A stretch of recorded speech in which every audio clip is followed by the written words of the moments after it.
Handa umanong magpa-lifestyle check ang buong First Family. Tugon yan ng Malacanang sa isang ulat na ang distrito ni Ilocos Norte 1st District Representative Sandro Marcos ang may pinakamalaking natanggap na allocable funds.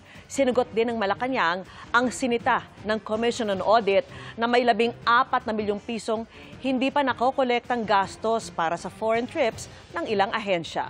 Nakatutok si Mariz Umali. Sa gitna ng mga alegasyong maging sila ay sangkot sa korupsyon, handa raw kumasa sa lifestyle check sina Presidential Son at House Majority Floor Leader Sandro Marcos at ang buong First Family. Nandiyan na po yan. Wala mong pinagbabawas sa lifestyle check. Kahit sino po. So, open po na? Open po, even before.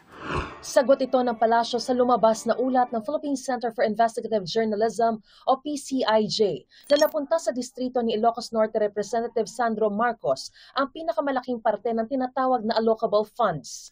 Ang allocable funds ay pondong ibinibigay ng DPWH sa mga congressional districts at sa ulat, tinawag itong bagong anyo ng pork barrel.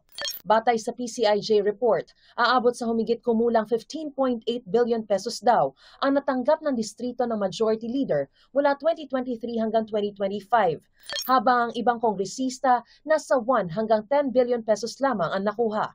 Meron pang ilan na walang nakuha. Mas malaki rin umano ang natanggap ng distrito ng Majority Leader kumpara sa ilang distritong mas malaki ang populasyon.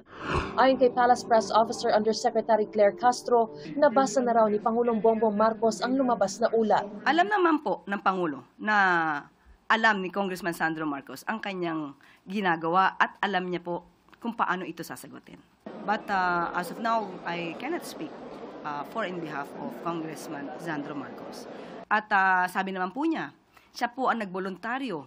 Kung ano man po ang issue sa kanya, siya mismo ang pupunta sa ICI para maimbestigahan po siya. Bigyan lamang po siya ng date para po magkaroon ng tamang schedule.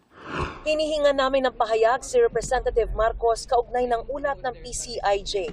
Sinagot din ni Undersecretary Castro ang issue ng pag-flag ng Commission on Audit sa 14 million pesos na hindi pa raw nakokolektang gastos para sa foreign trips ng iba't ibang ahensya.